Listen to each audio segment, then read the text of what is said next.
ఓం అస్మద్గురుభ్యో నమః. శ్రీమతే రామానుజాయ నమః. శ్రీకృష్ణ పరబ్రహ్మణే నమః. శ్రీ భువనీలాసమేత శ్రీ వెంకటేశ్వర స్వామినే నమః. శ్రీ గోదారంగనాథాభ్యాం నమః. జై శ్రీమన్నారాయణ. జై శ్రీకృష్ణ. ప్రియ భగవద్భక్త బంధువులారా, ఈరోజు 25వ పాసురం. ఈ పాసురంలో స్వామి అవతార విశేషాన్ని, కృష్ణ అవతారం యొక్క విశేషాన్ని తెలియజేస్తున్నారు. ఎలాంటి రూపంతో తను ఆవిర్భవించాడో తెలియజేస్తున్నారు ఈ పాసురంలో గోదాదేవి. ఒకసారి పాసురాన్ని విందాం.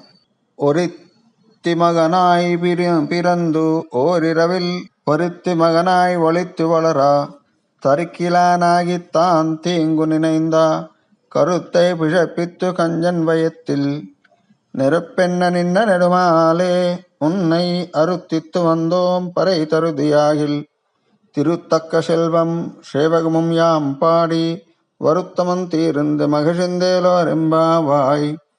ஒரித்து மகனாய் பிறந்து ஓரளவில் வருத்தி மகனாய் ஒழித்து வளிரா தரக்கிலானாகித்தான் தீங்கு நினைந்தா கருத்தை பிழப்பித்து கஞ்சன் வயத்தில் நிரப்பெண்ண நின்ன நெடுமாலே உன்னை அறுத்தித்து வந்தோம் பறை தருதியாகில் திருத்தக்க செல்வம் சேவகமும் யாம் పాడి వర్తమం తీరింద మగిళిందేలోరింబావాయ్. శ్రీకృష్ణ భగవానుడు అవతరించినటువంటి సందర్భంలో దేవకీదేవి స్వామిని చతుర్భుజాలతో చూడాలని కోరుకుందట. తనను చతుర్బాహు స్వరూపముతో కుమారునిగా కనవలనని కోరినటువంటి ఆ సాటిలేని దేవకీదేవికి ఒక రాత్రి కుమారుడవి పుట్టి, అదే రాత్రి బాల్యచేష్టలను కనవలనని తపమాచరించిన మరొక అద్వితీయమైనటువంటి యశోదమ్మ యొక్క ముద్దుబిడ్డవై రహస్యముగా పెరుగుచుండ. ఒకే రోజు ఇద్దరు తల్లులు కోరిన కోరికలు తీర్చాడు కృష్ణ భగవానుడు. ఒక తల్లి యశోదాదేమో చతుర్భుజాలతో కనాలని కోరుకుంటే అలాగా దర్శనమిచ్చాడు. వెంటనే మళ్ళీ తన రూపాన్ని ఉపసంహరణ చేసుకొని అదే రోజు రాత్రి బాలచేష్టలను కనాలి అనేటువంటి యశోదాదేవి ఒడికి చేరి ఆమె కోరికను తీర్చాడు. ఇదంతా చూసి ఈ వార్త విన్నటువంటి కంసుడు సహించలేక నీకు అపకారం చేయతలచగానే అతని యొక్క అభిప్రాయం వ్యర్థమగినట్లు చేసి ఆ కంసుని కడుపులో నీవే కారుచిచ్చువలే అయి అతన్ని సంహరించావు. భగవంతుడు మనం ఏ విధంగా ఆరాధించినా అనుగ్రహిస్తాడట.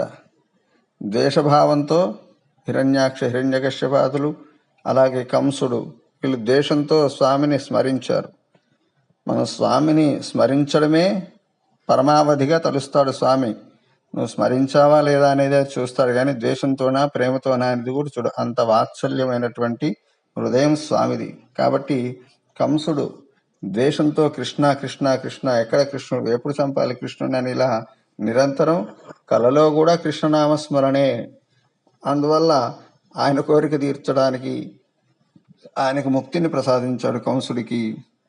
ఆ విధంగా నిన్ను మాకు అనుగ్రహించినటువంటి మాపై దీర్ఘ వ్యామోహము కలవాడా, నిన్నే మేము యాచించవచ్చున్నాము. ఎలాంటి వాట, మనం మర్చిపోతామేమో స్వామిని, కానీ ఆయన మర్చిపోడు. ఎప్పుడూ మన యందు దయా వాత్సల్యంతో మనను అనుగ్రహిస్తూనే ఉంటాడు. మన కోసం అనేక అవతారాలను దాల్చి మనను రక్షిస్తూ ఉంటాడు. అలాంటి స్వామి మాపై వ్యామోహం కలవాడా, నిన్ను మేము యాచించవచ్చున్నాము, మేము అడగడానికి వచ్చామే స్వామి. పరే అని వాయిద్య విశేషమును ఇచ్చినచో లక్ష్మీదేవి కూడా అభిమానించుని ఐశ్వర్యమును ఆమె వినగోరు నీ యొక్క వీర చరితములను అనేకమును మేము పాడి నిన్ను పొందుటకై ఇంతవరకు పడిన శ్రమలన్నింటినీ మరచి ఆనందిస్తాము.